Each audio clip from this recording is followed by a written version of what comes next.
Hi friends, welcome to our channel. So TNPSC group 4 exam result எல்லாருமே பார்த்துருப்பீங்க. So நாங்களும் பார்த்துட்டோம். ஸோ எங்களோட ரிசல்ட்டை வந்துட்டு நம்மளுடைய ஷார்ட்ஸில் அப்லோட் பண்ணியிருந்தோம். ஸோ நிறைய பேர் நிறைய விதமாக கமெண்ட்ஸ் பண்ணியிருந்தீங்க. உங்களுடைய கமெண்ட்ஸ்க்கெலாம் ரொம்ப ரொம்ப நன்றி சொல்லிக்கிறேன். ஸோ நாங்கள் எப்படி ஃபீல் பண்ணோம் அண்ட் எவ்வளோ கொஷின்ஸ் போட்டிருக்கோம் அப்படிங்கிற டீட்டெயில் இன்ஃபர்மேஷன் தான் இந்த வீடியோவில் இருக்க போகுது. ஸோ ஃபஸ்ட்டு நீங்கள் எவ்வளோ கொஷின் போட்டிங்க அப்படிங்கிறத நம்மளுடைய ஃப்ரெண்ட்ஸுக்கெல்லாம் வந்து சொல்லிடுங்க. ஹலோ ஃப்ரெண்ட்ஸ், நான் வந்துட்டு பார்த்தீங்க அப்படின்னா 156 கொஸ்டின்ஸ் ஓவராலாக போட்டிருக்கிறேன். தமிழில் வந்துட்டு 87 கொஸ்டின்ஸ் போட்டிருக்கேன். மேக்ஸில் வந்துட்டு 22 கொஸ்டின்ஸ், ஜிஎஸ்சில் வந்துட்டு 47 கொஸ்டின்ஸ் போட்டிருக்கிறேன். இந்த டைம் வந்துட்டு ஓவரால் வந்து 553 ரேங்க்கில் வந்து 553 எடுத்திருக்கேன். லாஸ்ட் இயர் வந்து பார்த்திங்கன்னா 160 கொஸ்டின் தான் போட முடிஞ்சிச்சு. ஸோ அதனால் வந்து போன டைம் கிடைக்கல. இந்த டைம் வந்துட்டு கண்டிப்பாக கிடைக்கும்.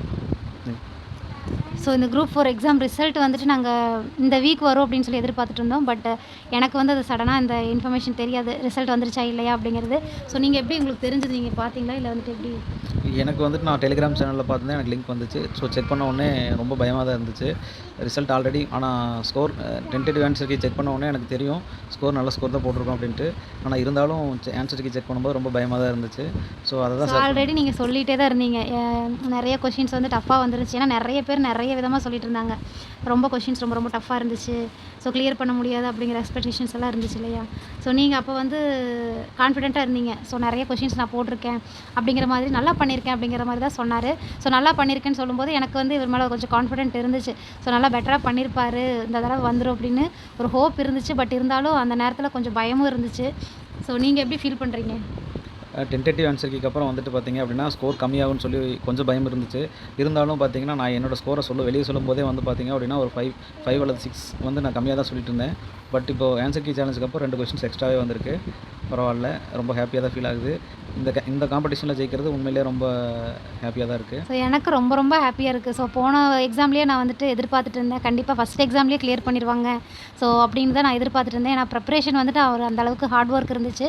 ஸோ அதனால் நான் எதிர்பார்த்துருந்தேன். பட் போன எக்ஸாமில் வந்துட்டு கிளியர் பண்ண முடியல. ஸோ இந்த எக்ஸாம் வந்துட்டு நிறைய பேர் டஃப்னு சொல்லும்போது எனக்கு கான்ஃபிடென்ட் அந்த இடத்துலேயே போயிடுச்சு. ஸோ மேபி வருமா வராதா அப்படிங்கிற ஒரு தாட் எனக்குள்ளே இருந்துகிட்டே தான் இருந்துச்சு.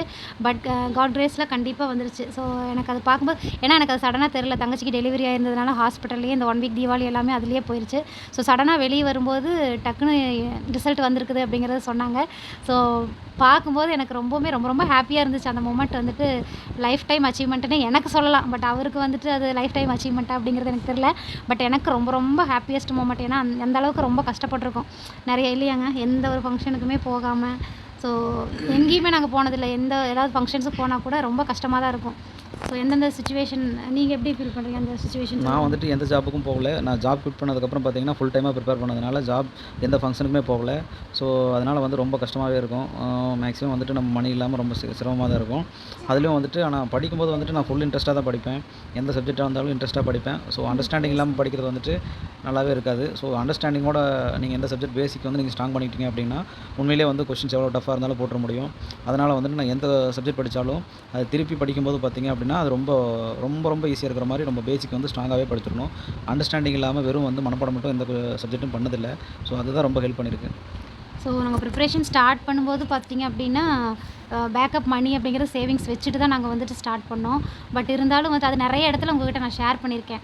ஸோ அமௌண்ட் வச்சுட்டு தான் வந்து படிக்க ஸ்டார்ட் பண்ணோம். பட் அதை தாண்டி நாங்கள் வெளியே வரும்போது நிறைய வந்துட்டு ஸ்ட்ரகிள்ஸ் ஃபேஸ் பண்ணியிருக்கோம். ஸோ இந்த மொமெண்ட் எங்களுக்கு ரொம்ப ஹாப்பியாக இருந்துச்சு.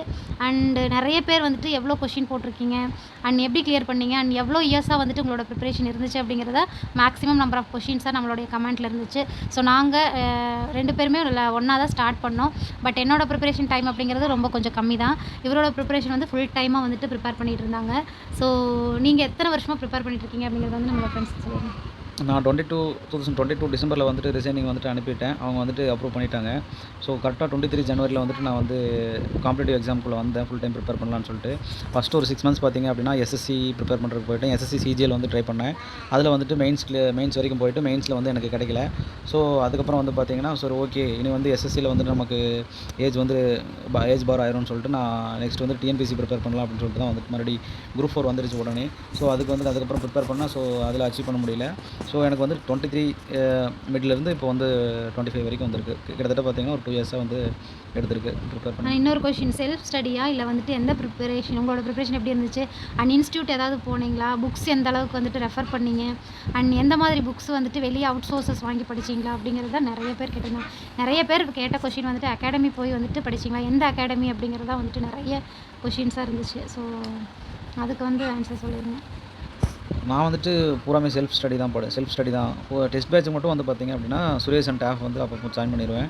சுரேஷில் வந்துட்டு பார்த்திங்கன்னா 2A மெயின்ஸுக்காக டெஸ்ட் பேட்ச் போட்டிருந்தேன். டேஃபில் வந்து குரூப் 4க்காக டெஸ்ட் பேட்ச் ஜாயின் பண்ணியிருந்தேன்.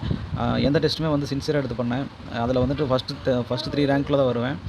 ஃபஸ்ட்டு 3 தாண்டிடுச்சு அப்படின்னா அடுத்து கீழே போயிட்டோம் அப்படின்னா அடுத்த டெஸ்ட் வந்து நம்ம கண்டிப்பாக நல்லா பண்ணணும் அப்படிங்கிறதுல எல்லா டெஸ்ட்டும் சீரியஸாக எடுத்து பண்ணேன். அதுதான் வந்து நம்ம அச்சீவ்மெண்ட்டுக்கு மொதல் காரணமே. எந்த டெஸ்ட்டையும் வந்துட்டு ரொம்ப சுலபமாகவோ மெத்தனமாகவோ எந்த டெஸ்ட்டையும் போய் எழுதுனதே இல்லை. ஸோ அந்தளவுக்கு வந்துட்டு ஹார்ட் ஒர்க் இருந்துச்சு. ஃபுல் டைம் ஆஸ்பிரன்ஸ் அப்படிங்கும்போது எந்த அளவுக்கு இருக்கும் அப்படிங்கிறது உங்களுக்கே தெரியும். ஸோ நிறைய படிக்கணும், நிறைய டெஸ்ட் பேட்ச் அப்படிங்கிறது போட்டுகிட்டே இருந்தாங்க. ஸோ அது வந்துட்டு எனக்கு தெரிஞ்சிட்டே தான் இருந்துச்சு. வந்து ஃபஸ்ட்டு நம்மளோட அச்சீவ்மெண்ட்டுக்கு மெயினான வந்து சக்ஸஸ் வந்து என்னென்னு பார்த்தீங்க அப்படின்னா செல்ஃப் கான்ஃபிடன்ஸ் ரொம்ப முக்கியம். கன்சிஸ்டண்ட்டாக படிச்சுட்டே இருக்கணும். அது வந்து பார்த்திங்க அப்படின்னா எப்படி இருக்கும்னா, எப்போவுமே பாசிட்டிவாக இருந்தீங்க அப்படின்னா வந்துட்டு நமக்கு வந்து கன்சிஸ்டன்சியாக இருக்க முடியும். அதுக்காக வந்து டெய்லியுமே வந்துட்டு மார்னிங் வந்துட்டு டெய்லியுமே மோட்டிவேஷன் வீடியோ பார்ப்பேன். அதுதான் வந்து தொடர்ந்து ஜெயிக்க வைக்கும். நம்மளை வந்து நெகட்டிவ் தாட்ஸ்க்கே விடாது. தொடர்ந்து நம்ம தாட்ஸை வந்து பாசிட்டிவாக வச்சுக்கும். அதுதான் வந்து நம்மளை ஜெயிக்க வைக்கும். செல்ஃப் கான்ஃபிடன்ஸ் ரொம்ப ரொம்ப முக்கியம். அது இழந்துட்டோம் அப்படின்னா நீங்கள் எத்தனை இது பண்ணாலும் நம்ம ஜெயிக்க முடியாது. கன்சிஸ்டன்சியாக படிக்கணும். கேப் விட்டு வந்து படிச்சிங்க அப்படின்னா திருப்பி வந்து படித்ததே நீங்கள் ரிவைஸ் பண்ணி கொண்டு வர முடியாது. புதுசாகவும் எதுவும் படிக்க முடியாது. ஸோ எது பண்ணாலும் நம்ம வந்து கன்சிஸ்டன்ஸாக பண்ணணும். அதுதான் ரொம்ப முக்கியம். ஸோ இந்த வீடியோவில் எல்லா கமெண்ட்ஸ்க்கும் வந்துட்டு ஆன்சர் பண்ணியிருப்போம் அப்படின்னு சொல்லி நினைக்கிறோம். ஸோ நீங்கள் ஏதாவது கேட்கணும் அப்படின்னாலும் வந்துட்டு கீழே கமெண்ட்ஸில் சொல்லுங்கள். ஸோ நிறைய கொஷின்ஸ் வந்துட்டு எப்படி கேட்டிருந்தீங்கன்னா எவ்வளோ கொஷின்ஸ் போட்டிருந்தீங்க, இவ்வளோ டிஃப்ரென்ஸ்லாம் வருது. ஸோ நீங்கள் வந்துட்டு 153, 156 சொல்கிறீங்க. ஸோ இவ்வளோ டிஃப்ரென்ஸ், நாங்கள் வந்து 1200 டிஃப்ரென்ஸில் வரோம் அப்படிங்கிற மாதிரி நிறைய கொஷின்ஸ் இருந்துச்சு.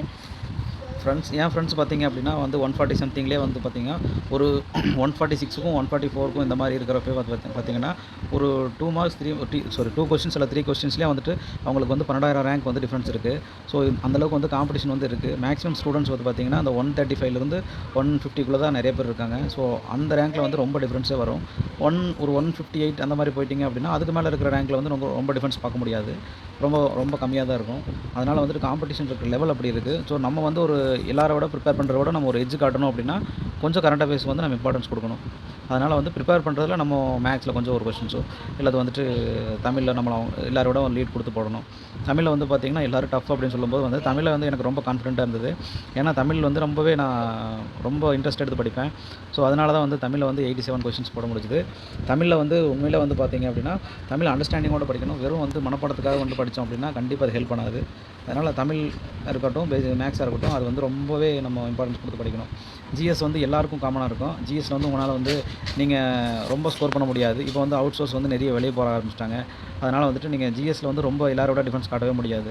தமிழில் வந்து நீங்கள் எப்போவுமே 90+ போட்டுட்டு வந்துருப்பீங்க. இப்போ வர ரீசெண்ட் எக்ஸாம்ஸில் வந்து 90ங்கிறதே ரொம்ப பெரிய ஸ்கோர். ஸோ முடிஞ்ச வரைக்கும் நம்ம 80+ அல்லது 85+ மேலே போயிடணும். அந்தளவுக்கு பண்ணால் தான் நீங்கள் வந்து மற்றவங்களோட ஒரு எட்ஜ் கொடுத்து நீங்கள் கட் ஆஃப் மேலே வர முடியும். ஸோ அந்தளவுக்கு ப்ரிப்பேர் பண்ணிக்கோங்க. அண்டர்ஸ்டாண்டிங்கோடு படிங்க. அதுதான் ரொம்ப பேசிக் நீடே அதுதான். ஓகே ஃப்ரெண்ட்ஸ், நீங்கள் ஏதாவது கேள்வி கேட்கணும், ஏதாவது இது குரூப் 4 எக்ஸாம் ரிலேட்டட் வந்துட்டு கேட்கணும் அப்படின்னா கீழே கமெண்ட்ஸில் சொல்லுங்கள். அண்ட் நிறைய பேர் வந்துட்டு நோட்ஸ் ஷேர் பண்ணுங்கள் அப்படிங்கிற மாதிரி கேட்டிருந்தீங்க. ஸோ அப்கமிங் வீடியோஸில் எந்த மாதிரி ப்ரிப்பேர் பண்ணணும், ஸ்டடி பிளான் எப்படி இருக்கணும், அண்ட் நோட்ஸ் எப்படி எடுக்கணும், நோட்ஸ் பற்றின டீட்டெயில் இன்ஃபர்மேஷன்ஸ் எல்லாமே அடுத்தடுத்த வீடியோஸில் உங்களுக்கு நாங்கள் ஷேர் பண்ணுறோம். நிறைய ஃப்ரெண்ட்ஸ் வந்துட்டு அவங்களோட ரிசல்ட்ஸ் எல்லாம் வந்துட்டு அவங்க சக்ஸஸ் ஆகலை, கிளியர் ஆகலை. இருந்தாலும் வந்து எனக்கெல்லாம் கால் பண்ணி வந்துட்டு வாழ்த்துக்கள் சொன்னாங்க. அவங்களோட சக்ஸஸை மறந்துட்டும் நமக்காக விஷ் பண்ணுறவங்க நிறைய பேர் இருக்கிறாங்க. இந்த நண்பர்களுக்கு எல்லாருக்கும் வந்து ரொம்ப நன்றி. Okay, thank you. நெக்ஸ்ட் வீடியோவில் பார்க்கலாம்.